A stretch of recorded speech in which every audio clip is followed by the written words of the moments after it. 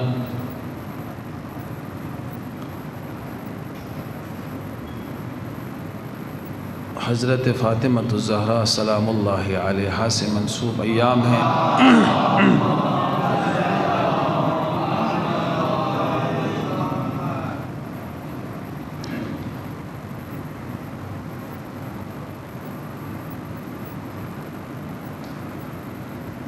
عزاداری کے حوالے سے اگر تاریخ عزاداری تشیع کا مطالعہ کیا جائے تو 80% ہمارے محافل مجالس اور منابر میں تاریخ بیان ہوتے ہیں،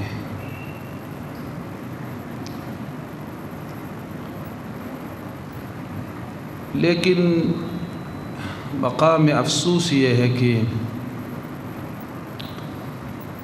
آیا تاریخ سے ہم کما حقہ استفادہ کرتے ہیں اور کر رہے ہیں؟ جواب منفی ہے۔ تاریخ برائے تصنیف و تالیف نہیں ہے کہ تاریخ پڑھ کر تاریخ میں صاحب نظر بن کر آپ کتابیں لکھیں اور تاریخ کے پیچیدہ اور ظریف نکات کی صرف تحلیل کریں، یا عام طور پر عوامی سطح پر دیکھا جائے تو تاریخ برائے تفریح نہیں ہے کہ تاریخ سن کر آپ مجالس و محافل میں سے اپنی ذہن کو ایک تفریحی رنگ ڈنگ لے کر آپ مجلس سے اٹھے۔ تاریخ سنانے سے آپ کو مزہ آتا ہے۔ تاریخ تفریح ذہنی کے لیے نہیں ہے، تاریخ صرف تدوین و تصنیف کے لیے نہیں ہے، لیکن تاریخ سے پھر کیا فائدہ حاصل ہو سکتا ہے اور ہمیں کیا رویہ اختیار کرنا چاہیے تاریخ کے مقابلے میں۔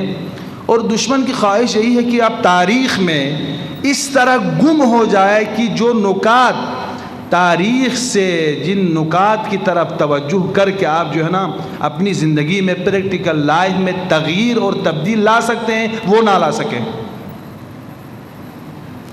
اسی لیے قرآن مجید نے اس حقیقت کی طرف اشارہ فرمایا ہے، فَاعْتَبِرُوا يَا أُولِي الْأَبْصَارِ، اے صاحبان بصیرت، تاریخ نہ برائے تصنیف ہے، نہ برائے تدوین ہے، نہ برائے تحریر ہے، نہ تفریح ذہنی کے لیے، بلکہ ہدف تاریخ کا عبرت ہے۔ تاریخ سے عبرت حاصل کریں۔ اگر عبرت حاصل نہ کرے تو پھر کوئی فائدہ نہیں ہے۔ عبرت کیسے حاصل کریں گے کہ تاریخ پڑھنے کے بعد، تاریخ کا مطالعہ کرنے کے بعد، تاریخ سننے کے بعد یا تاریخ سنانے کے بعد تاریخ میں جو حوادث و واقعات رونما ہوئے ہیں اس میں مختلف امتوں کے عروج و زوال کے اسباب پر تجزیہ و تحلیل کر کے آپ اس کو اپنی زندگی پر لاگو کریں۔ فائدہ تاریخ یہ ہیں۔ بسم اللہ الرحمن الرحیم، الف لام را، الف لام میم را۔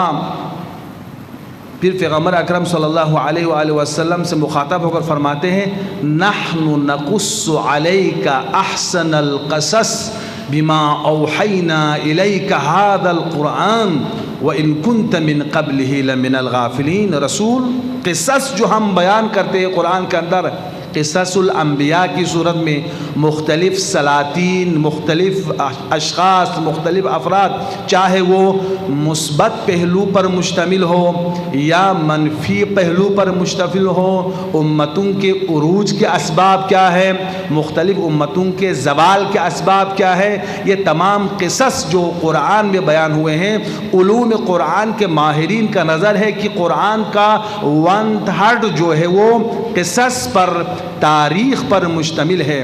وہ حکیم مطلق فعل الحکیم لا یخلو عن الحکمہ، حکیم کا کوئی فعل حکمت سے خالی نہیں ہوتا۔ جس نے قلب رسالت پر قرآن نازل فرمایا تاکہ نوع انسانی اس سرچشمہ زلال سے استفادہ کر کے ہوئے اپنے قلوب کی تشفی کا کام لے سکیں، اس قرآن میں جب 1/3 قصص پر مشتمل ہے، تاریخ پر مشتمل ہے، تو یہ تفریح ذہنی کے لیے نہیں ہے۔ لاغو سے قرآن دور ہے، بیہودہ باتوں سے قرآن دور ہے، بیہودہ اور بے غرض مواد سے قرآن دور ہے۔ تو پھر یہ 1/3 جو قرآن کا قصص پر مشتمل ہے، تاریخ پر مشتمل ہے، کس لیے ہے؟ نحن نقص علیک احسن القصص بما اوحینا الیک هذا القرآن وان کنت من قبلہ لمن الغافلین۔ میں مضمون آیت بیان کرنا چاہتا ہوں، مفاد آیت ہے رسول، یہ تاریخ اس لیے بیان ہوتے ہیں کہ تاریخ سے تجربہ حاصل کر کے غفلت کی نیند سے بیدار ہو جائے۔ تاریخ یہ ہے۔ تو یہ مقدمہ آپ کے لیے، تب اندازہ ہوگا کہ تاریخ جو ہم سنتے ہیں یا سناتے ہیں بے فائدہ ہے، کچھ سن کے ہم چلے جاتے ہیں، پھر اس کے پیچھے کوئی برنامہ نہیں ہوتا۔ اب ذرا محترم جو ہم نے موضوع کی طرف جا رہا ہوں، وہ مختصر تاریخ زمان کے اعتبار سے انتہائی مختصر ہے، زمان کے اعتبار سے انتہائی مختصر، لیکن مفہوم کے اعتبار سے، حقیقت کے اعتبار سے سمجھ لے کہ عظیم مطالب پر، معانی پر مشتمل جو تاریخ ہے، 75 دنوں پر مشتمل رسول خدا صلی اللہ علیہ وآلہ وسلم کے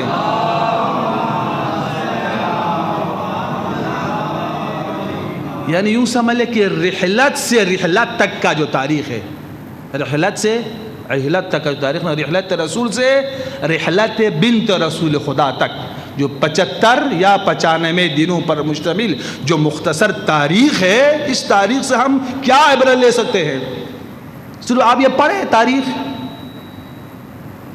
کہ آل محمد پر مظالم ڈھائے گئے ہیں، بیت وحی کو نظر آتش کر دیا، حق آل محمد غصب ہوئے، پیغمبر کے اکلوتی بیٹی کے ساتھ اتنی زیادتیاں ہوئی، یہ صرف تاریخ آپ پڑھیں، یہ کافی ہے آپ کے لیے؟ یہی کافی ہے؟ میں سمجھتا ہوں کہ یہ 75 دنوں پر مشتمل تاریخ قیام قیامت تک کے لیے حفاظت دین و قرآن کی ضمانت ہے۔ کیا حاصل کیا آپ نے اس تاریخ سے؟ بس عزیزان محترم، میں ان 2 دنوں میں البتہ برادران سے میں نے یہ ان کی خدمت میں عرض کی تھی کہ اگر مکمل تحلیل ہو جائے خود بی بی سلام اللہ علیہا کے خطبات کی روشنی میں، جو زوال امت کے اسباب اگر ہم ڈھونڈے حضرت زہرا سلام اللہ علیہا کے خطبہ سے، تو ایک مکمل 1 مہینہ چاہیے کہ ہم اس کو کلوز کر سکیں تلخیص کے ساتھ، لیکن 2 دنوں میں 1-2 پہلو بیان کر سکوں گا آپ کی خدمت میں۔ البتہ صرف ایک موضوع میں نے آپ کی خدمت میں دے دیا، ارباب مطالعہ و پڑھا لکھا طبقہ ہے، آپ جائیں اور شروع جو حضرت زہرا سلام اللہ علیہا کے خطبات کے حوالے سے لکھے جا چکے ہیں، یا جو ترجمہ ہے خطبہ کا، اس سے نکات اٹھا کر آپ جو ہے نا استفادہ کریں کہ کون سے عوامل اور اسباب اس خطبے میں بیان ہوئے ہیں۔ صلوات پڑھیں محمد وآل محمد پر۔ سیر ارتجاع کا رجوع کیا دوبارہ جاہلیت کی طرف، اس طرح رجوع کیا کہ امیر المومنین فرماتے ہیں کہ 3 یا 5 کے علاوہ پیغمبر کے بعد سب مرتد ہو چکے تھے انہی 75 دنوں کے اندر۔ فَارْتَدُّوا عَلَىٰ أَدْبَارِهِمْ قَهْقَرِي، وہ مکمل طور پر مرتد ہو چکے تھے اور دوبارہ دور جاہلیت کی طرف چلے گئے تھے، یہاں تک صلوات پڑھے محمد وآل محمد۔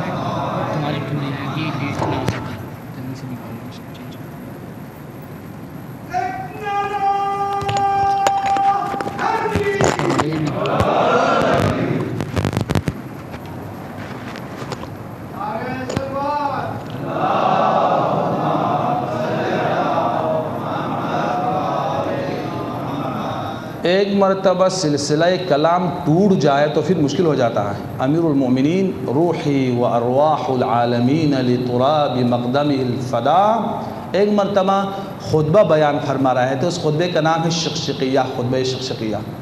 پڑھتے پڑھتے کسی عربی نے، البتہ اس میں ابن ابی الحدید تو کہتا ہے کسی سازشکار نے سازش کیا. ہوتے ہیں نا بعض اوقات درمیان میں کوئی جو ہے نا درمیان خطابت کوئی پرچی لا کے تھما دیتے ہیں کہ مقرر کا جو ہے نا وہ سلسلہ ٹوٹ جاتا ہے. بعض اوقات بعض لوگ کہتے ہیں نہیں وہ سادہ آدمی تھا ویسے ہی سوال کیا مولا سے. لیکن بعض مفسرین نے جیسے ابن ابی الحدید سنی ہے وہ اپنے شرح میں لکھتا ہے کہ کسی سازشکار نے سازش کیا، چونکہ شقشقیہ امیر المؤمنین کا سیاسی خطبہ تھا. سیاسی خطبہ جس نے سمجھ لے کہ جو 25 سال کے اندر جو رفو چکر کر کے رکھ دیا تھا دستہ خلافت نے، ان سب کو واضح کر دیا شقشقیہ کے اندر. کسی نے ایک سوال اٹھایا تو سلسلہ کلام ٹوٹ گیا. پھر دوبارہ شریعہ کہ تو پہلے والا انداز نہیں رہا. ابن عباس اٹھتا ہے اور یہ کہتا ہے یا علی آپ جس انداز میں پہلے شروع کر رہے تھے اسی انداز سے شروع کریں. تو مولانا نے فرمایا ابن عباس یہ ممکن نہیں ہے. تلک شقشقۃ حضرت ثم قرت، یہ شقشقیہ تھا. جو شقشقیہ ایک دفعہ ظاہر ہوتا ہے جب غائب ہوتا ہے تو پھر دوبارہ نکلتا نہیں ہے. ابن عباس کہتا ہے ما اسفت علی کلام قط کما اسفت علی هذا الکلام، میری زندگی میں علی کے کلام کے قطع ہونے پر جو مجھے افسوس ہوا ہے کسی اور چیز پر افسوس نہیں ہوا. جس انداز میں بیان فرق سلسلہ ٹوٹ گیا. تو یہاں بھی جو ہے نا یہ سسٹم ایسا ہے، کیا کرے پاکستان میں جو ہے نا پورے دنیا میں حکمران آتے ہیں ملک بنانے کے لیے، ہمارے اندر آتے ہیں لوٹنے کے لیے. تو مصیبت یہ کہ یہ بدبختی ہمارے سروں کے اوپر ہے کہ اس ملک کا جو ہے نا نظام ہی خراب ہے. تو پھر مشکلات تو ہمارے ساتھ ہمیشہ رہیں گے. صلوات پڑھے محمد وعلی محمد پر.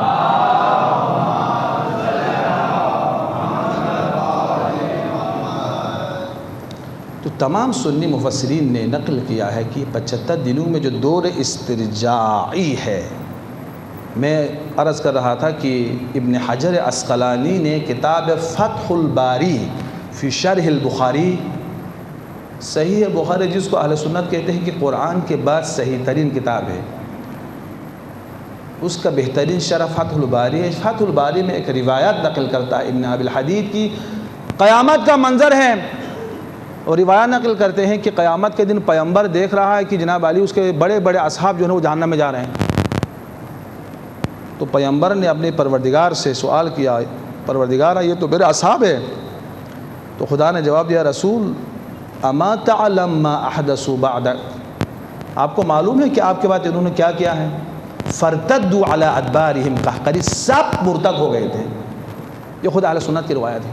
اور امیر المومنین فرماتے کہ 5 کے علاوہ ان میں کچھ افراد ہیں سلمان، مقداد، اباذر، کچھ افراد کے 5 کے علاوہ سب جاہلیت کی طرف چلے گئے تھے. یہ ایک حقیقت تاریخ ہے، اس سے کوئی انکار نہیں کر سکتے.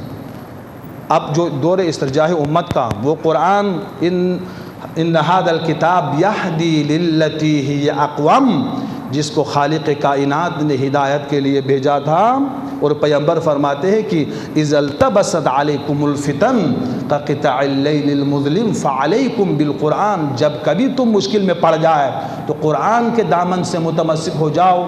یہ قرآن جس کو غیر ذی عوج قرار دیا ہے، راہ قرآن راہ مستقیم ہے. نو انسانی کی ہدایت کے لیے جس قرآن کو بھیجا تھا، قرآن میں معنوی تحریفیں شروع ہو گئیں. قرآن کے مفاہیم کے خلاف، نص قرآنی کے خلاف اجتہاد شروع کر دیا. پیغمبر ابھی جیسا کہ جناب صدیقہ طاہرہ سلام اللہ علیہ کے خطبے میں ہے کہ وَلَمَّا يُقْبَرُ رسول اللہ، ابھی تجہیز و تکفین کا پیغمبر کا وہ کام ختم نہیں ہوا تھا. آل محمد کے ساتھ اتنے مظالم اور ظلم کے پہاڑ توڑ دیے گئے آل محمد پر. یہ تحریفیں آپ دیکھیں، وہ اصحاب پیغمبر جو 30 ہزار سے زیادہ حدیث پیغمبر کے حافظ تھے، وہ سکوت اختیار کر رہے ہیں اور بیت وحی کو جو ہے نا آگ کے شعلوں سے جو ہے نا بیت وحی کے ساتھ جو حشر کیا جا رہا ہے. اس کے باوجود اصحاب پیغمبر خاموش ہے. اسلام کے ساتھ مذاق اڑایا جا رہا ہے، خاموش ہے. پیغمبر اکرم صلی اللہ علیہ وآلہ وسلم کے رحلت کے فوراً بعد تمام احادیث پیغمبر پر پابندی عائد ہو گئی. کہا حسبنا کتاب اللہ، کلام خدا ہوتے ہوئے کسی بشر کے کلام کی طرف ہم محتاج نہیں ہیں. 140 ہجری تک کلام رسول پر پابندی عائد رہی. میں ان تمام مطالب کو بیان نہیں کروں گا، یہ بتانا چاہتا ہوں کہ امت کی یہ زبوحالی، یہ سقوط، یہ زوال، یہ مسلمات تاریخ میں سے ہے جس کو تمام شیعہ سنی مورخین نے نقل کیا ہے. یہ ایک مسلم حقیقت. لیکن سوال یہ ہوتا ہے کہ آیا مورخین نے اس 75 دنوں پر مشتمل تاریخ کو کس نگاہ سے اور کس جہت سے تجزیہ و تحلیل کیا ہے؟ اس میں دو کلی مطلب بیان کرتا ہوں. بعض لوگ کہتے ہیں کہ زوال امت کے عوامل و اسباب ہے ان 75 دنوں کے اندر. بعض لوگ کہتے ہیں کوئی عامل اسباب نہیں ہے. جو کہتے ہیں کوئی عوامل و اسباب نہیں ہیں، ان کے پیچھے استعماری ہتھ کنڈوں کی تائید اور ان کا جو ہے نا تجرقات اور ان کے جو ہے نا سمجھ لے کہ پروپوگنڈے اور تبلیغات ہیں. چونکہ اگر علت ہوں عوامل کی طرف جائے تو پھر اسباب و علل پر تجزیہ و تحلیل کر کے عاقل انسان کا کام یہ ہوتا ہے کہ زوال کے اسباب پھر ہم چھوڑ دیں گے آئندہ اور عروج کے اسباب کو ہم اپنائیں گے. تاریخ کے تلخ حقائق کو پڑھنے کے بعد اگر علتوں کی طرف ہم جائیں، اسباب و عوامل کی طرف جائیں تو پھر دشمن کے لیے خطرہ ہے. اب امت اسلامی سوچنے پر مجبور ہوں گے کہ پیغمبر کے بعد زوال امت کے اسباب کیا ہیں کہ ہم ان اسباب کو اپنے سے دور کریں، ان عوامل کو پھر اپنے اندر پیدا نہ ہونے دے. اس خطر کے پیش نظر جو مستشرقین ہیں، مستشرقین ان لوگوں کو کہا جاتا ہے جن کا تعلق غیر اسلامی ادیان سے ہیں، یا مسیحی ہے یا یہودی ہے یا کسی اور دین سے تعلق رکھتا ہے، لیکن اسلام کو شکست دینے کے لیے، اسلامی مفکرین کے اذہان کو خراب کرنے کے لیے، اسلام کے اندر تفرقہ بازی ڈالنے کے لیے، اسلامی بہترین مفاہیم کو غلط تفسیر کرنے کے لیے اسلام پر ریسرچ کرتا ہے، اسلام میں داخل ہو کر اسلام پڑھتا ہے، دین پڑھتا ہے. دین پڑھنے کے بعد وہ اسکالر بنتا ہے، اسکالر بننے کے بعد دین کے بارے میں نظریہ دینا شروع کرتا ہے، جس سے ہمارے بہت سارے مفکرین متاثر ہو جاتے ہیں. انہوں نے یہ سلسلہ شروع کیا بھائی کوئی عوامل اسباب نہیں. اس لیے مقام تعجب ہے بہت سارے مورخین کا نظریہ ہے کہ جو پیغمبر کے بعد جو تلخ تاریخ دیکھنے میں آئے امت اسلامی کے لیے، ان کے بارے میں 4 نظریات پائے جاتے ہیں. پہلا نظریہ یہ ہے، پہلا نظریہ ہر حادثہ، واقعہ، تحریک، نہضت کے لیے عروج کے ساتھ ایک زوال اس کے اندر موجود ہے بغیر کسی علت کے. اس کو کہتے ہیں کہ تفسیر خرافاتی. خرافات دور جاہلیت کے لوگ بغیر کسی علل و اسباب کے حوادث عالم کے بارے میں کچھ تفسیر اور تجزیہ و تحلیل کرتے ہیں. وہی تجزیہ و تحلیل مسلمان بھی کرنے لگے. بھائی پیغمبر کے بعد جو زوال امت کے ساتھ جو زوال اور سقوط کا دور شروع ہوا ہے اس کے کوئی عوامل اسباب نہیں ہیں. ہم ان عوامل اسباب کے پیچھے نہ جائیں. جس طرح پانی کا مثال دیتے ہیں، فوارہ جس قدر پریشر کے ساتھ وہ جو ہے نا آسمان کی طرف جائے ایک مرتبہ اسے نیچے آنا ہے، سقوط لازم ہے اس کے لیے. پہاڑ کے مثال دیتے ہیں، ہر پہاڑ میں نشیب و فراز دونوں ہیں. اب جس قدر عروج جائے ایک فراز اس کے لیے ہمیشہ موجود ہے. تو حوادث عالم کے دامن میں، اس کے طبیعت میں، اس کے فطرت میں، اس کے دل میں یہ حقیقت پہلے سے پوشیدہ ہے کہ ہر حادثہ نے عروج کے بعد زوال دیکھنا ہے اور زوال اس کے مقدر میں آئے گا. کوئی علت و اسباب نہیں ہے. اس کے پیچھے استعمار کا ہاتھ ہے. چونکہ بھائی ہر حادثے نے، ہر واقعہ نے عروج کے بعد زوال پانا ہے تو پھر ہماری کوشش کا کیا فائدہ ہوگا کہ ہم خون دیں، ہم قربانی دیں، ہم مال خرچ کریں، ہم وقت صرف کریں، ہماری اولاد، ہماری ناموس، ہمارے آبرو سب قربان کرے پھر زوال پائے. تو لہٰذا ہمیں کبھی کوشش نہیں کرنا چاہیے. جب خود تاریخ میں عروج و زوال خود بخود موجود ہے تو پھر ہماری قربانیاں، اس لیے وہ لوگ مثال دیتے ہیں. اب اندازہ کریں وہ رسول خدا جس نے عروج اسلام کے ساتھ ابو سفیان کو یلغمار بنا کر اس کو آزاد کر دیا تھا، اسی لیے ان کو ابناء الطلقاء کہا جاتا ہے. بی بی زینب سلام اللہ علیہا نے یزید سے مخاطب ہو کر یہی فرمائی تھی نا، ابن الطلقاء آزاد شدہ غلاموں کے بیٹے ہو تم، یہ غلاموں کے بیٹے، ایک مرتبہ رسول ان کو غلام بناتا ہے، ایک مرتبہ اسی رسول کے فرزندان یزید کے دربار میں جو ہے اسیر ہو کے چلے جاتے ہیں۔ تو یہ بتانا چاہتے ہیں یہ عروج و زوال دامن تاریخ میں موجود ہے، کوئی علل و اسباب نہیں ہے، یہ ایک نظریہ ہے۔ نظریہ دوم نظریہ جبر کا ہے، یہ خطرناک نظریہ آغا صاحب۔ اگر تاریخ جبریہ آپ پڑھیں نا تو جبر کو پیدا ہی سلاطین جور نے کیا ہے۔ کیوں کیا ہے؟ اگر مذہب جبریہ کا تاریخ پڑھے، جو جبر کا نظریہ، آج اکثریت اہل سنت جو قضاء و قدر کا ڈونگ رچاتے ہیں اور جبری مذہب کے پیروکار ہیں، اگر تاریخ جبریہ پڑھے تو بنی امیہ اور بنی عباس کے ظالم و جابر حکمرانوں کے پیدا کردہ فکر ہے جبر۔ اس لیے جبر کا کوئی قائل ہو جائے نا پھر سب خدا کے کھاتے میں ڈالیں گے۔ سلاطین ایسا ہی کرتے تھے، لوگوں کو قتل کرتے تھے، پھر کہتے تھے ہمارا اس میں کوئی رول نہیں ہے، ہم مجبور ہیں، اصل میں کام خدا کا ہے۔ قضاء و قدر الہی کا تقاضا یہی ہے، لوح محفوظ میں یہی لکھا ہوا ہے کہ یزید قاتل بنے، شمر قاتل بنے، سید الشہداء علیہ السلام مقتول بنے، لوح محفوظ میں مقدر الہی یہی ہے کہ ابن ملجم ملعون قاتل بنے، امیر المومنین مقتول بنے۔ تو ابن ملجم کا کوئی قصور نہیں ہے، یہ تقدیر خداوندی ہے، یہ فیصلہ شدہ ہے لوح محفوظ پر، یہ علم خداوندی کا جو ہے نا تقاضا ہے۔ لہذا جبر کو پھیلایا سلاطین نے تاکہ لوگوں پر، مستضعفین پر، مظلومین پر ظلم کر کے اس ظلم کو خدا کے کھاتے میں ڈالے کہ ہمارا اس میں کوئی رول نہیں ہے۔ تو بعض لوگوں کا نظریہ یہ ہے کہ پیغمبر کے بعد جتنے ہوئے ہیں وہ لوگ مجبور تھے، نہ کسی کو ہم ظالم قرار دے سکتے ہیں، نہ کسی کو ہم مظلوم قرار دے سکتے ہیں۔ آل محمد کے ساتھ یہ جو مظالم ہوئے ہیں وہ بھی مقدر میں تھا، اور جن لوگوں نے یہ کام کیا ہے وہ بھی تقدیر الہی کے پیش نظر ہے۔ تو لہٰذا ہم کسی کو مجرم قرار نہیں دے سکتے۔ آپ علل و اسباب کی طرح نہ جائیں، یہ تقدیرات خداوندی میں سے ہے، قضاء و قدر خداوندی ہے، مخلوق مجبور ہے۔ دنیا کا کوئی پتا بھی اذن خدا کے بغیر جب نہیں ہلتا ہے تو انسانوں کے اندر کیا قدرت ہے۔ جو کچھ اس دنیا میں انجام پاتے ہیں، کسی کو گناہگار قرار دینا، کسی کو عاصی قرار دینا، کسی کو متقی قرار دینا، یہ عناوین پیش کرنا درست نہیں ہے۔ اس لیے انسان مجبور ہے، محض ہے، جو کچھ کو ہوتا ہے وہ خداوند متعال کی طرف سے ہوتا ہے۔ یہ نظر دوم۔ نظر سوم جبر تاریخ کا ہے۔ جبر تاریخ جس کو آج کل مستشرقین نے یہ عنوان دیا ہے کہ ہسٹوریزم کے نام سے، اصالت التاریخ۔ اصالت التاریخ کا نام یہ ہے کہ تاریخ کے لیے شخصیت کے قائل ہو جاتا ہے۔ تاریخ جس طرح اپنا رخ کرنا چاہیں، دنیا کی کوئی طاقت ان کو روک نہیں سکتی ہے۔ تاریخ اگر زوال کی طرف رخ کریں دنیا نہیں روک سکتی، تاریخ اگر عروج کی طرف رخ کریں تو روک نہیں سکتی۔ بس یہ تاریخ کی مرضی ہے، جس کو چاہے شکست دے، جس کو چاہے وہ فتح دے، جس کو چاہے زوال کے ساتھ ہم کریں، جس کو چاہے عروج دے دیں۔ یہ تاریخ کے اندر اتنی صلاحیت ہے کہ شخصیت کے قائل ہو جاتے ہیں۔ تاریخ یہ تین نظریہ، ان تینوں نظریات کا خلاصہ یہ ہے کہ 75 دنوں میں جو مظالم آل محمد پر ہوئے ہیں اس کے پیچھے کوئی عامل و اسباب نہیں ہے، جو کچھ ہوا ہے وہ تقدیرات کا تقاضا ہے۔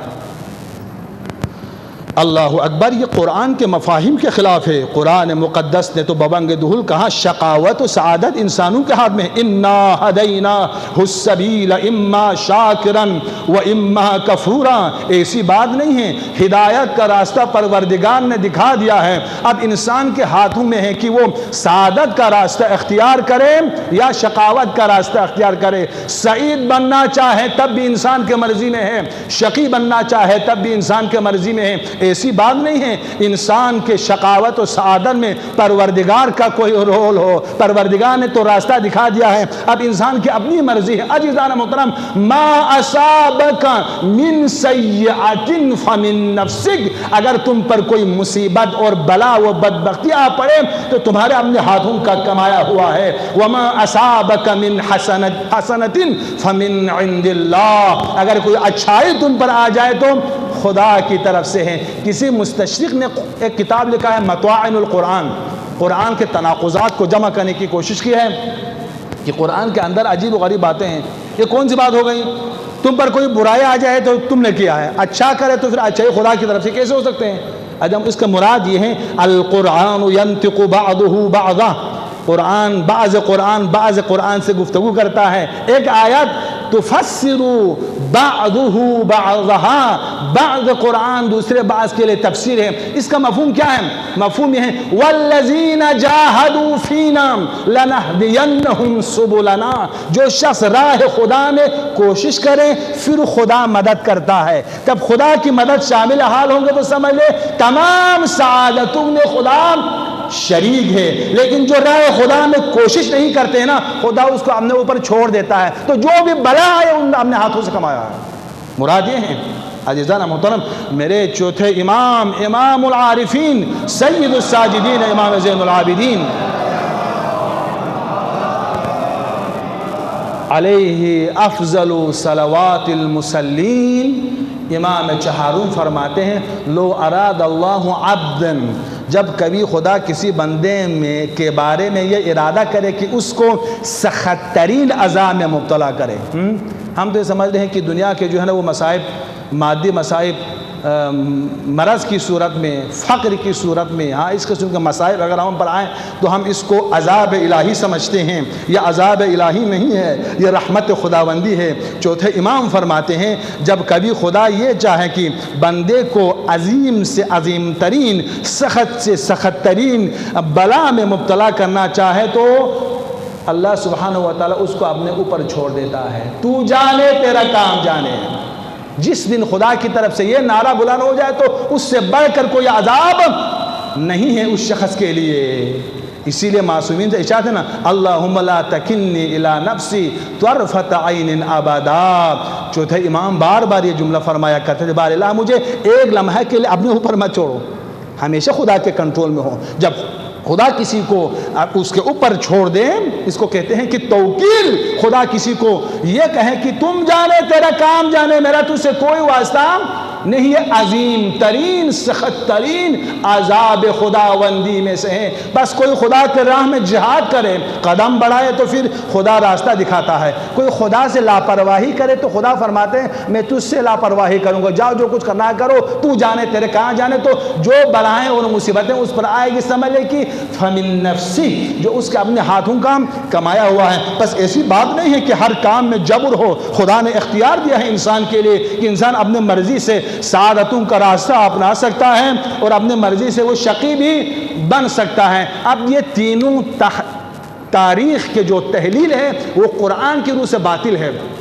اب ایک نظریہ جو صحیح ہے وہ نظریہ علت گرائی کا ہے۔ نہیں ایسی بات نہیں ہے، جو حادثات رونما ہوئے ہیں پیغمبر کے بعد اس کے پیچھے کچھ علتیں ہیں، ہمیں ان علتوں کے پیچھے جانا چاہیے۔ وہ عوامل اسباب زوال کیا ہے ان کی طرف جانا چاہیے۔ پھر دیکھیں یہ منفی پہلو جو پیغمبر کے بعد امت نے اپنے اندر پیدا کیا تھا، جس کے بنیاد پر امت زوال کے شکار ہو گئے، وہ ہم میں نہیں ہونا چاہیے، ان علتوں کے پیچھے جانا چاہیے۔ اب میں اپنے موضوع کی طرف جانا چاہتا ہوں کہ حضرت فاطمہ الزہرا سلام اللہ علیہا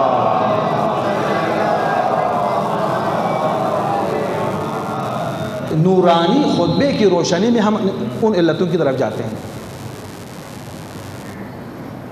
صدیقہ طاہرہ سلام اللہ علیہا نے اپنے اس نورانی خطبے کے اندر، میں نے کل بھی اشارہ کیا تھا نا، یہ کسی کتاب میں نہیں ہے کہ مثلا یہ علتیں جو پیغمبر کے بعد یہ مسائل پیدا ہوئے ان کے علت و اسباب یہ ہیں۔ بندہ حقیق نے ایک تحقیق کیا ہے خود خطبے کو پڑھ کر، پھر اس خطبے سے استنباط کیا ہے، استخراج کیا ہے کہ بی بی نے ان علل و اسباب کی طرف اشارہ کیا ہے، تو پھر میں نے ان کو ٹائٹل دے کر عنوان دے کر مرتب کیا ہے ان علل و اسباب کے حوالے سے کہ خطبہ حضرت زہرا سلام اللہ علیہا سے استفادہ کرتے ہوئے صلوات پڑھے بی بی کے نام پر۔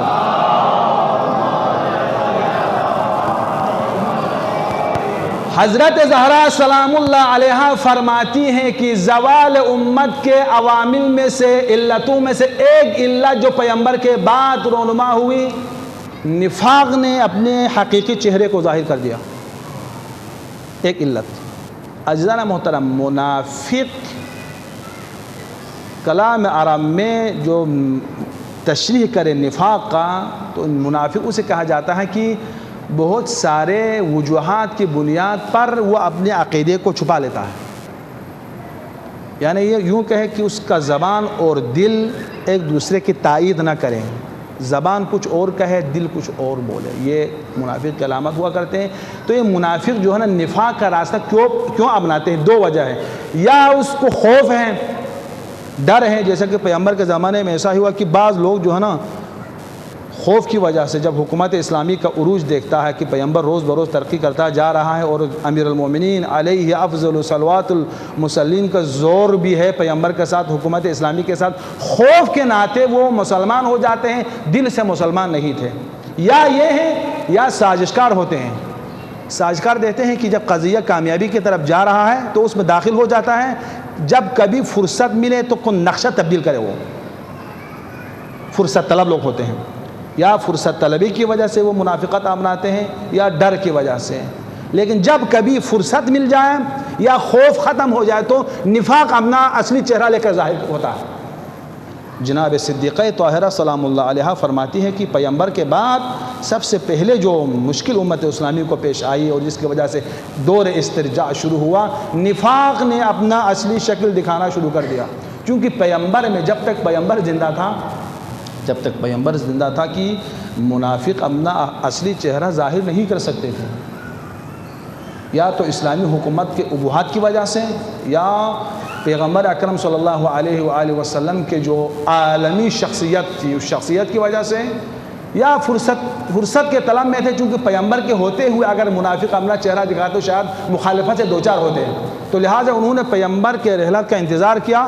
پیغمبر کے رحلت کے ساتھ ساتھ نفاق نے سر اٹھانا شروع کر دیا۔ یہ دونوں نفاق کے دونوں قسم کے فتنے سہنے میں آئے۔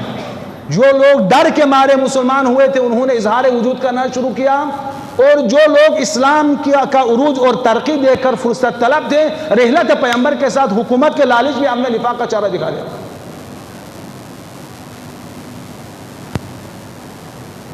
ابتدائی عامل ہے کہ منافق نے جو کچھ کیا رحلت رسول خدا صلی اللہ علیہ وآلہ وسلم کے بعد، یہ ایک تاریخی پہلو ہے جس کو صدیقہ طاہرہ فاطمہ الزہرا سلام اللہ علیہا نے اپنے خطبے کے اندر بیان فرمایا۔ اولین عامل نفاق کا ظاہر ہونا۔ اب یہ تو تاریخی پہلو ہے نا، اس سے ہم کیسے عبرت حاصل کریں؟ دیکھیں کہیں یہ جراثیم ہمارے اندر تو نہیں ہے، یا دیکھیں جو ہمیں اس بنیاد پر ہمارے دلوں میں وسوسہ ڈالتے ہیں۔ ہم نے ایرانی ریولوشن کے بارے میں، انقلاب اسلامی کے بارے میں سنا ہوگا کہ جب تک امام خمینی رحمۃ اللہ علیہ بقا بر حیات تھے، آب و تاب کے ساتھ انتہائی کامیابی کے ساتھ انقلاب کا دورہ، اور بہت سارے لوگ یا ڈر کے مارے یا امام کی شخصیت کی وجہ سے بڑے انقلابی بن بیٹھے تھے۔ امام کے رحلت کے ساتھ ساتھ ایک مکمل گروپ نے سر اٹھانا شروع کیا کہ جس طرح امیر المومنین علیہ السلام کے خلاف سازشیں شروع کی تھی رحلت پیغمبر صلی اللہ علیہ وآلہ وسلم کے بعد، وہی سلسلہ اسی انداز میں امام خمینی کے رحلت کے بعد ایران میں شروع کر دیا۔ بہت سارے جو امام کے دور میں انقلابی تھے بعد میں ضد انقلاب ہو گئے، بہت سارے جو انقلاب کے حامی تھے انقلاب کے مخالف بن گئے، بہت سارے جو پیغمبر کو اپنا ولی سمجھتے تھے پیغمبر کے بعد پیغمبر کے ولی کے ولایت سے کے دائرے سے خارج ہو گئے۔ اب دیکھیں یہ سلسلہ طول تاریخ میں، اس لیے تاریخ کا تکرار ہونا اسی معنی میں ہے۔ یہ مسائل ہر دور میں جو ہے نا چلتا رہے گا، لہٰذا ہمیں ان سے فائدہ حاصل کرنا ہے اور عبرت حاصل کر کے دیکھیں کہ دور حاضر میں آیا یہ تاریخ تکرار ہوگا یا نہیں ہوگا۔ پہلا عامل جس کو صدیقہ طاہرہ سلام اللہ علیہ ہم نے خطبے میں بیان فرمایا کہ نفاق کا سر اٹھانا۔ عامل دوم، لوگ شیطان زدہ ہو گئے تھے۔ ایک سوال اٹھتا ہے کہ شیطان زدہ ہونے کا معنی کیا ہے؟ شیطان تو صرف اس 75 دنوں میں نہیں تھے، جب سے آدم سے اس کی مخالفت چلی تھی اسی وقت سے شیطان جو ہے نا انسانوں کو اغوا کرنے میں، گمراہ کرنے میں لگا ہوا ہے۔ اس کا کام ہی یہی ہے، لَأُغْوِيَنَّهُمْ أَجْمَعِينَ إِلَّا عِبَادَكَ مِنْهُمُ الْمُخْلَصِينَ۔ خدا کے مخلص بندوں کے علاوہ سب کو گمراہ کرنا یہ شیطان کا کام ہے۔ تو بی بی نے یہ کیوں فرمائی کہ مثلا ان 75 دنوں میں شیطان سہنے میں آیا؟ اس سے مراد وہ شیطان نہیں ہے جس کو ہم سمجھ رہے ہیں۔ جس طرح ہم اس شیطان کو جو آدم کی مخالفت میں خدا نے اس کو جو ہے نا یہ مردود قرار دیا، اس سے زیادہ جو ہے نا انسانوں کی شکل میں شیطان ہے وہ زیادہ ماہر ہے۔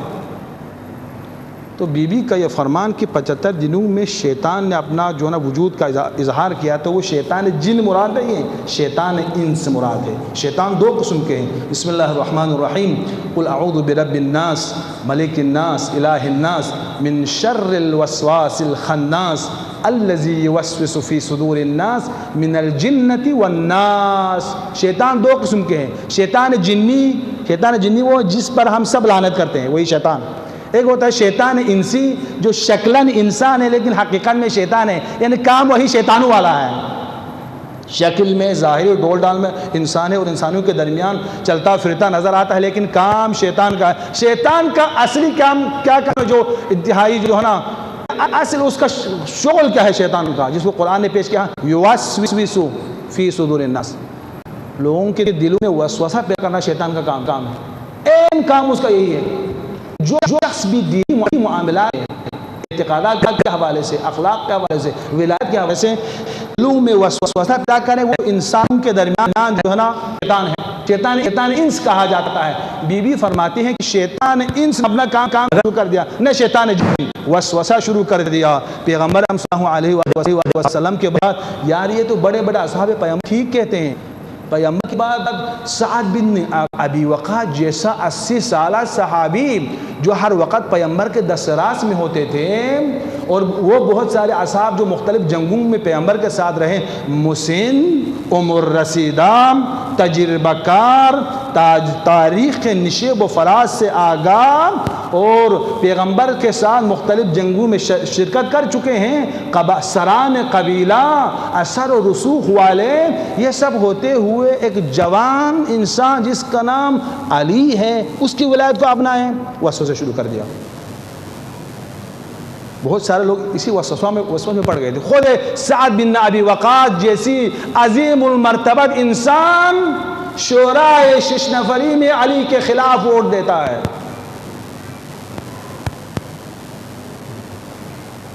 ایک بہت سارے جو ہے نا بہت سارے افراد کو اسی بنیاد پر شیطان انس نے وسوسہ ڈالا ان کے دلوں کے اندر، بھائی پیغمبر کے بعد تو حالات خراب ہو رہے ہیں، عالمی ہجوم ہوگا یہود و نصارہ کی طرف سے، اسلام دشمن قبائل کی طرف سے۔ اب وہ لوگ اس انتظار میں تھے کہ پیغمبر کے بعد اسلامی حکومت جو ہے، حکومت کا ڈھانچہ اگر کمزور ہو جائے تو ہم اسلامی حکومت پر ہم اپنا قبضہ جمائیں گے، اس کے لیے ایک تجربہ کار آدمی کی ضرورت ہے جو بہت سارے قبائل کا سربراہ بھی ہو، اثر و رسوخ بھی رکھتا ہو، تجربہ کار بھی ہو، عمر رسیدہ بھی ہو۔ یہ شیطانی سوچ ہے نا، آج کل ہمارے درمیان بھی ایک سوچ ہے کہ عمر رسیدہ ہونا خود ایک موضوعیت رکھتا ہے، اس کو ہی ایک آپ عنوان دیتے ہیں۔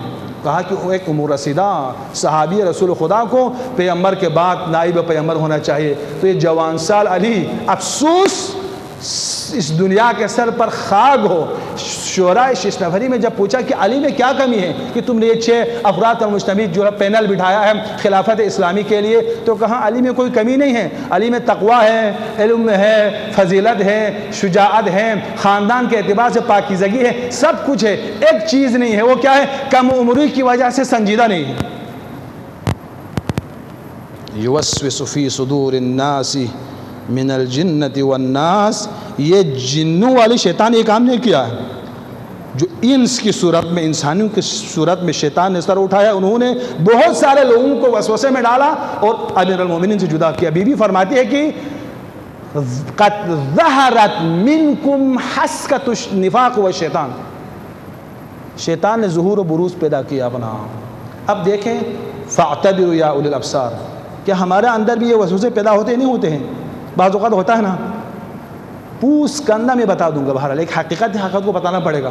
مثلا آج کل دنیا میں ایک زور و شور کا شو ہے، بھائی ایک ائمہ علیہ السلام 1400 سال سے یہ آرزو لے کے اس دنیا سے چلے گئے کہ دنیا میں آل محمد کا نظام، آل محمد کا فقہ، آل محمد کا قانون، آل محمد کا نام اور نظام خدا زندہ ہو، چاہے کمی کیوں نہ ہو کہ دنیا کے اندر ایک آل محمد کا نظام قائم ہو چکا ہے حکومت اسلامی کے نام سے۔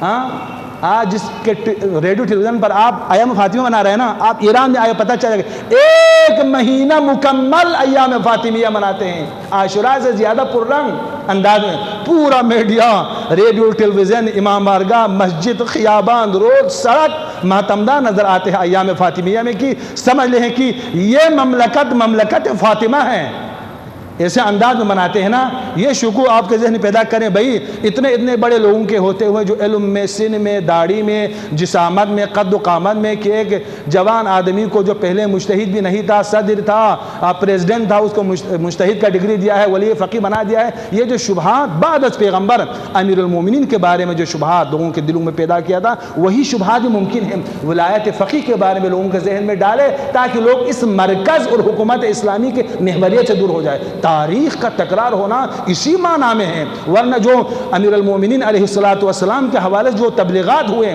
اور بی بی نے کہا کہ شیطان انس نے علی کے بارے میں وسوسہ پیدا کیا تاکہ لوگ علی کے قریب نہ آ سکے، اور لوگ بہکاوے میں آ گئے۔ بہت سارے لوگوں نے کہا علی کے اندر تجربہ نہیں ہے، علی جوان سال آدمی ہے، ایک با تجربہ آدمی کو وہ علی پیغمبر کا نائب ہونا چاہیے تاکہ حکومت اسلامی خطرات سے بچ سکے۔ یہ تاریخ کا تلخ موڑ ہے، اس سے عبرت حاصل کرو۔ ممکن ہے آج کی دنیا میں بھی یہ پروپیگنڈا پھیلا دیا جائے کہ جو یہ ولی فقیہ ہے اس کے اندر تجربہ نہیں ہے، اجتہاد نہیں ہے، مرجعیت نہیں ہے، علم نہیں ہے۔ یہ وسوسہ نہیں ہے؟ ایک مرتبہ 40 فقیہ جو دین کا اسپیشلسٹ ہے، جو دین پڑھ کے، دین سمجھ کے، دین کو ہضم کر کے، دین کے بارے میں صاحب نظر ہے، وہ کہہ رہا ہے یہ ولی فقیہ ہے، مجتہد جامع الشرائط ہیں، اور دنیا غرب استعماری طاقتوں کے بہکاوے میں آ کر کچھ ہم جیسے نکملوں کہہ رہے ہیں کہ یہ مجتہد نہیں ہے۔ یوسوس فی صدور الناس من الجنت والناس، بی بی فرماتی ہے سلام اللہ علیہا کہ پیغمبر کے بعد شیطان انس نے وسوسہ ڈالنا شروع کیا امیر المومنین علیہ السلام کے بارے میں۔ صلوات پڑھیں محمد وعلی محمد۔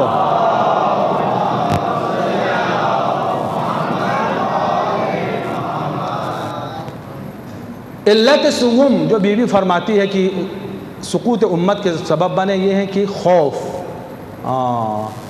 وَلَمَّا يُقْبَرُ رَسُولُ اللَّهِ ابْتِدَارًا غَلَبَ عَلَيْكُمْ خَوْفُ الْفِتْنَةِ۔ بی بی فرماتے ہیں کہ پیغمبر ابھی دفن نہیں ہوئے تھے، جھگڑے اور فتنے کے خوف نے تم سب کو گوشہ نشین کر دیا۔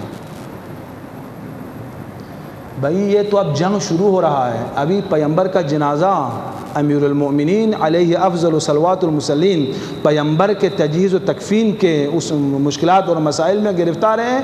پیغمبر کا جنازہ چھوڑ کر کچھ لوگ سقیفہ میں حکومت اور اقتدار کے پیچھے وہاں پر اجتماع کیا ہے۔ اب معلوم یہ ہوتا ہے کہ پیغمبر کے بعد علی میں اور ان میں جنگ ہوگا تو ایک فتنہ اٹھے گا، تو لہٰذا ہمیں اس فتنے میں نہیں پڑنا چاہیے۔ خوف فتنہ، خوف فتنے میں کچھ لوگوں نے بے طرفی کا مظاہرہ کیا۔ امیر المومنین فرماتے ہیں کہ حق و باطل کی جنگ میں جو کہتے ہیں کہ میں بے طرفی سے پیش آتا ہوں، علی فرماتے ہیں بے طرفی نہیں ہے، عین بے دینی ہے۔ کہاں بے طرفی ہے؟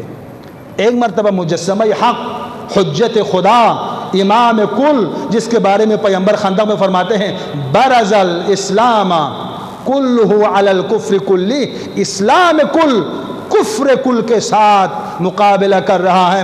اگر ایک ترازو میں ایمان امیر المؤمنین ہو، ایک ترازو میں آدم سے لے کر خاتم تک پیغمبر کے علاوہ تمام مخلوق کی ایمان ہو، تو علی کا ترازو وزین ہوگا، جو ایمان کل ہے امیر المؤمنین علیہ افضل الصلوات المسلین۔ علی کو ایمان امیر المؤمنین کے بارے میں پیغمبر اکرم صلی اللہ علیہ وآلہ وسلم کے نصوص اور روایات حیرت کنندہ ہیں۔ ایک طرف ایمان کل، حجت حق، کل حق ہے، علی مع الحق واللام ینابیع المودہ میں سلیمان قندوزی نے نقل کیا ہے، اور فرائد السبتین میں جبینی خراسانی نے نقل کیا ہے، حتیٰ بہت سارے اہل سنت کے متعصب علماء نے بھی اس روایت کو نقل کیا ہے کہ علی مع الحق والحق مع علی۔ مراد یہ ہے کہ جہاں علی ہو، جس طرف علی ہو حق ہے۔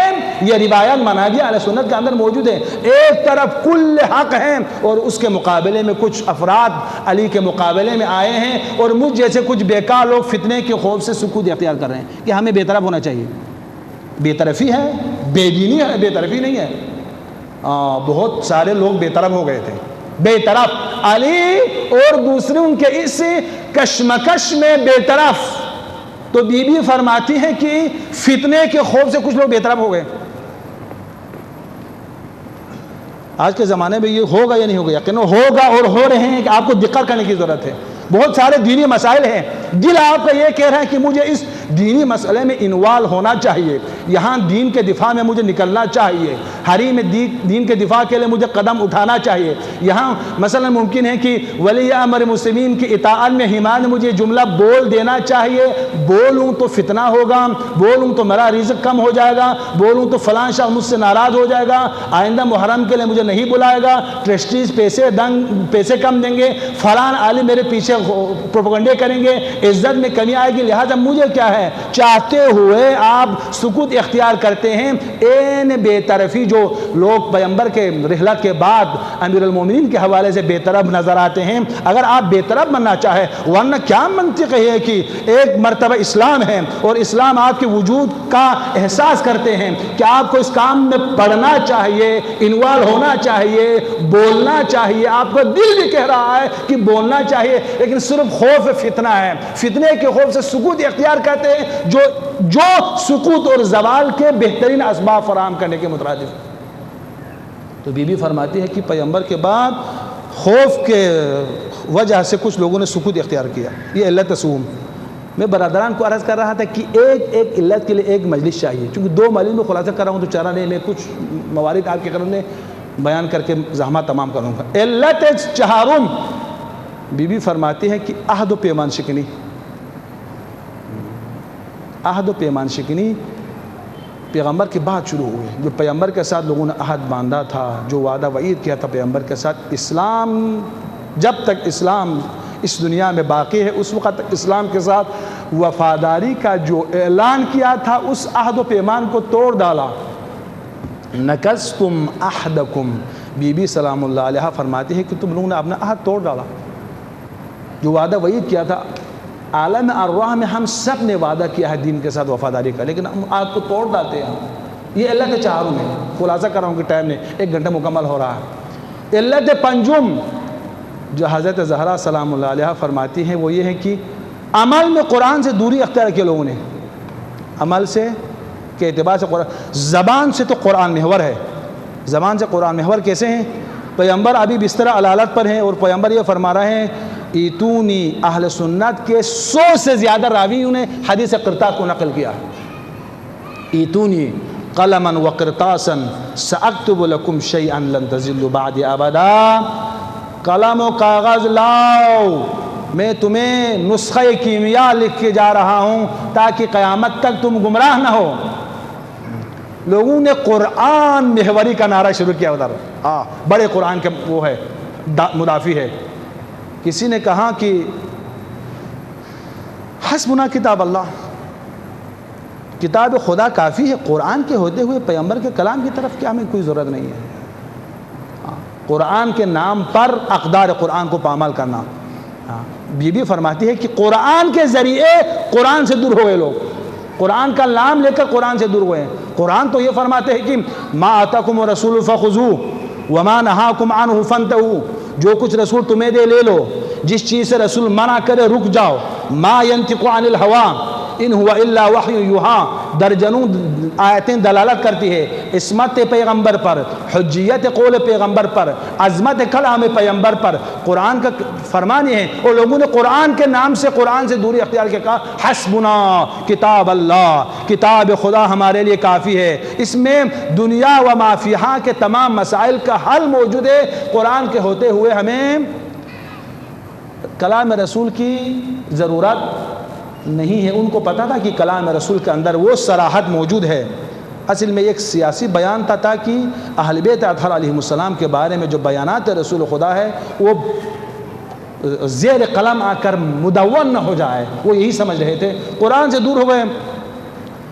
قرآن نے کہا کہ انبیاء کے فرزندان اپنے فرزندان انبیاء سے ارث لیتے ہیں، صلاحت ہے۔ تو وارث سلیمان داؤد، سلیمان نے ارث داؤد حاصل کیا ہے، یہ صراحت قرآن ہے، اور لوگوں نے قرآن کے خلاف کام شروع کر دیا کہ نحن معاشر الانبیاء لا نورث۔ ارشاد پیغمبر ہے کہ ہم جو انبیاء ہیں ان کے کوئی وارث نہیں ہوتے۔ بی بی فرماتی ہے کہ زبان سے تو قرآن بول رہا ہے لیکن عمل کے اعتبار سے یہ لوگ قرآن سے دور ہو گئے ہیں، جس کی وجہ سے امت زوال پذیر ہو گیا۔ اب جناب محترم، اب ہم اپنی زندگی میں لاگو کریں۔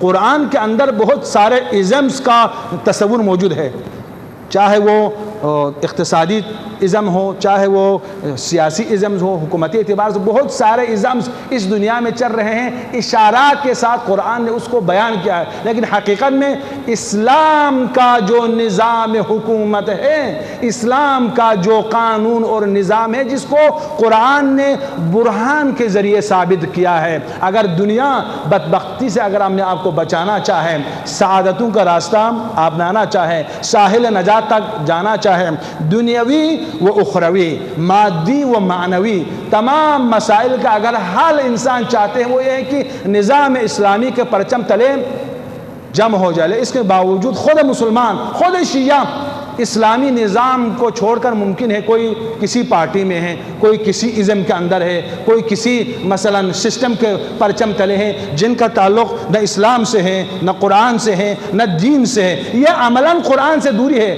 قرآن کا بیان ہے اسلامی ازم، نظام اسلامی، اقتصاد میں بھی اسلامی نظام ہو، حکومت میں بھی اسلامی نظام ہو، سیاست میں بھی اسلامی نظام ہو، لیکن ہم نے اسلامی ازم کو چھوڑ کر دوسرے ازمز کو اپنایا ہے کہ یہ حقیقت میں قرآن سے دوری ہے، اور یہی ہمارے زوال، سقوط اور بدبختی کے باعث بنے گی۔ تو بی بی سلام اللہ علیہ فرماتی ہے کہ قرآن سے دوری ایک سبب ہے جس کی وجہ سے امت زوال کا شکار ہو گئے ہیں۔ اب میں چاہ رہا تھا کہ 2-3 اور علل و اسباب بیان کروں، لیکن 1 گھنٹے سے زیادہ وقت گزر رہا ہے، آگے بھی مجلس میں تمام کر رہا ہوں۔ عزیزان محترم، اب قرآنی آیات سے ان حقائق کو منائے فاعتبروا یا اولی الابصار، اے صاحبان بصیرت، تاریخ سے عبرت حاصل کرو، زندگی پر تطبیق کرو۔ لقد کان لکم فی قصصہم لعبرہ، انبیاء کے، اسلاف کے، سلاطین کے قصوں میں، تاریخ کے اندر تمہارے لیے عبرت ہے۔ عبرت حاصل کرو، کہیں وہ عوامل تمہارے اندر نہ پایا جائیں، کبھی ان اسباب کی وجہ سے تم بھی شکست سے دوچار نہ ہو جائے۔ عزیزان محترم، اسی لیے خون کے سیاسی سے ان حقائق کو بی بی سلام اللہ علیہ نے اپنے خطبے کے اندر نقل کیا ہے۔ قیامت تک ہم ان مصیبتوں پر روئے تب بھی کم ہے، تب بھی کم ہے۔ کل میں عرض کر رہا تھا وہاں شاہ فیصل میں اتنی مظلومیت، بی بی کو یہ توقع تھی کہ بی بی زہرا کے بارے میں اتنی روایات ہیں نا، ایک مرتبہ تمام اہل بیت کے بارے میں کلی سفارش پیغمبر کا وہ ایک جگہ، اس میں بھی بی بی شامل ہے۔ مثل اہل بیتی کمثل سفینۃ نوح من رکبها نجا ومن تخلف عنها غرق۔ اہل بیت کے بارے میں جتنے روایتیں ہیں اس میں بتمام معنی بی بی شامل ہے۔ رزاق معاصات الزہرا سلام اللہ علیہ میں سینکڑوں روایات خود اہل سنت سے منقول ہے، جناب سیدہ زہرا سلام اللہ علیہ کے سفارش میں جو پیغمبر سے ارشاد ہے۔ تمام روایتیں خصوص سے حضرت فاطمہ الزہرا سلام اللہ علیہ کے بارے میں پیغمبر نے بیان فرمایا۔ شاید بی بی کو یہ توقع تھی کہ اتنے سفارشوں کے باوجود کہ ابھی چند دن ہی تو گزر گئے ہیں رحلت پیغمبر کو، جب وہ لوگ جمع ہو کر محبت وحی، در وحی کے قریب آ کر اس گھر کے ساتھ بے احترامی کرنا چاہا، تو بی بی سلام اللہ علیہ کو یہ توقع تھی اگر میں جا کر اپنا تعارف کراؤں تو شرمندہ ہو کر شاید واپس چلے جائیں۔ ایک حکمت یہ ہے، چونکہ کچھ لوگ بہکاوے میں آ کر ان کے ساتھ شامل ہو گئے تھے، اسی لیے ابتدا میں دروازہ کھٹکھٹایا جناب فضہ نے جواب دیا تم لوگ واپس چلے جاؤ۔ جب اہل بیت اطہر اپنے گھر میں محبوس ہو گئے ہیں، مجبور ہو گئے ہیں، اور تم لوگوں سے کوئی سروکار نہیں ہے، تمہارے کاموں میں کوئی دخالت نہیں ہے، تو ہمیں گھر میں رہنے دو۔ تو کہا کہ ہم علی سے جبری بیعت لینا چاہتے ہیں۔ جناب صدیقہ طاہرہ نے پیغام بھیجا فضہ کے ذریعے، کہہ دو کہ علی تدوین قرآن میں مصروف ہے۔ کہا کہ میں اس ردا کو اپنے دوش سے زمین پر نہیں رکھوں گا جب تک میں قرآن کو تدوین نہ کروں۔ تدوین قرآن میں امیر المومنین مصروف ہے، تو علی کو گھر میں رہنے دو۔ کہا گھر کا دروازہ کھولو ورنہ ہم دروازہ توڑ کر اندر داخل ہوں گے۔ جب یہ آواز سنی تو بی بی نے فضہ سے کہا فضہ تو رک جاؤ، میں خود چلے جاؤں گا، شاید میرے نام سن کر یہ لوگ شرمندہ ہو کر چلے جائیں۔ اسی جملے پر قیامت تک شیعہ ماتم کرے تو کافی ہے، اور مسائل بیان کرنے کی ضرورت نہیں ہے۔ امیر المومنین سے کہا یا علی، علی کی مظلومیت کا اندازہ کریں، آپ علی کی مظلومیت کا اندازہ کریں۔ میں کل شاہ فیصل میں عرض کر رہا تھا، جب لشکر نے شہر انبار پر حملہ کیا، شہر انبار عراق میں ایک شہر ہے، شہر انبار پر حملہ کیا، تو کسی سپاہی نے ایک یہودی لڑکی کے پاؤں سے خلخال چھینا تھا۔ کسی نے یہ رپورٹ امیر المومنین کی خدمت میں پیش کیا، یا علی، سپاہیوں نے اس جنگ میں ایک یہودی لڑکی کے پاؤں سے خلخال چھینا ہے۔ چشم مبارک سے آنسو گرنے لگے اور کہا کوئی شخص اسی افسوس میں مر جائے تو میں کبھی اس کو مذمت نہیں کروں گا۔ جو ایک یہودی لڑکی کے ساتھ بے احترامی کو بھی برداشت کرنے کے لیے تیار نہیں ہے، علی کی مجبوری کا اندازہ کرے کہ دروازہ کھٹکھٹا رہا ہے اور بی بی جا رہی ہے، لیکن علی مقام سے حرکت نہیں کر رہا۔ کہا یا علی آپ رک جاؤ، میں جواب دوں گی، شاید میرا نام سن کر یہ لوگ چلے جائیں۔ فضہ کو واپس بلایا، امیر المومنین کو بھی بٹھایا۔ کائنات کی شہزادی، محور تطہیر، ام الحسنین، جس کے بارے میں رسول خدا کا یہ ارشاد ہے، الفاطمہ بضعۃ منی، فاطمہ میرا ٹکڑا ہے، وفلذۃ کبدی، میرا جگر کا ٹکڑا ہے، وروحی التی بین جنبیہ، میرے دو پہلو کے درمیان جو جان ہے نا وہ فاطمہ ہے۔ فاطمہ چلی جاتی ہے۔ عزیزان محترم، اسی جملے پر جس قدر گریہ کرے کم ہے، جب شور شرارے کی آواز آنے لگی تو پس دیوار سے دروازہ بند ہے، بی بی نے یہ آواز دی لوگوں واپس چلے جاؤ، انا فاطمہ بنت محمد، میں محمد کی بیٹی فاطمہ ہوں۔ پاس رکھا لوگوں نے، میں اس ملعون کا نام نہیں لوں گا۔ اس نے جب یہ بات سنی کہ فاطمہ زہرا خود تشریف لائی ہے، حکم دیا آگ لگاؤ دروازے پر، نظر آتش کر دیا جاتے ہیں۔ آگ لگانے کے بعد سپاہیوں نے جب دھکا دیا نا، دھکا دیتے دیتے اب تک یہ فرما رہی تھی انا فاطمہ بنت محمد، اما جب دروازے کو دھکا دیا نا کیا کہا، یا زینب خذینی، یا فضۃ خذینی، فضہ زینب جلدی پہنچاؤ، آپ شیعہ ہیں، آپ سن سکتے ہیں کیا کہا۔ پہلے کہا یا فضۃ خذینی، دوسرا جملہ یہ کہا یا زینب خذینی، پھر کیا کہا قد قتل ما فی احشائی، میرے بدن میں جو بچہ تھا وہ بھی شہید ہو گیا۔ ومصیبتا وفاطمتا وسيعلم الذين ظلموا حق آل محمد أي منقلب ينقلبون۔ خدایا تجھے صدقہ محمد و آل محمد کا حجت خدا، نور خدا، علم خدا، روح خدا فاطمہ زہرا سلام اللہ علیہا کا صدقہ ہم پر اپنے رحمتیں و برکتیں نازل فرما۔ مومنین و مومنات، جو اس مجلس اعضاء میں شریک ہیں ان کے جو بھی دنیاوی و اخروی حاجات ہیں ان کو برلا۔ جہاں کہیں مریض ہے، خصوصاً ایک مریضہ کے حوالے سے ایک مرد مومن نے التماس دعا کہا ہے، فاطمہ الزہرا کا شکستہ پہلو کا واسطہ بار الہام۔ جہاں کہیں مریض ہے، خصوصاً اس مریضہ کو شفاء عاجل و کامل عنایت فرما۔ تجھے صدقہ محمد و آل محمد کا عالم اسلام کو عالم کفر و ضلالت پر فتح و کامیابی عطا فرما۔ دشمنان تشیع اگر قابل ہدایت نہیں ہے تو نیست و نابود فرما۔ مقامات مقدسہ کی تو حفاظت فرما۔ عراق میں ایک اسلامی نظام قائم کرنے کی شؤون کو توفیق دے۔ ہمارے مراجع اعظام، مجتہدین اعظام عراق میں جتنے ہمارے مراجع ہیں، خصوصاً ولی فقیہ کو اپنے حفظ امان میں رکھ۔ تجھے صدقہ محمد و آل محمد کا تشیع کے صفوں میں وحدت ایجاب فرما۔ مومنین و مومنان کو آسمان و زمین کی بلیات سے محفوظ فرما۔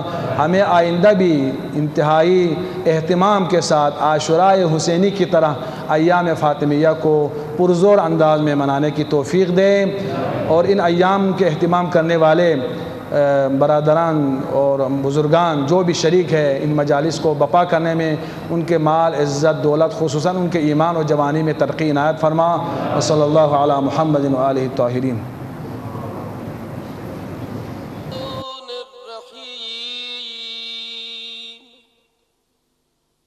اللهم كن لوليك الحجة ابن الحسن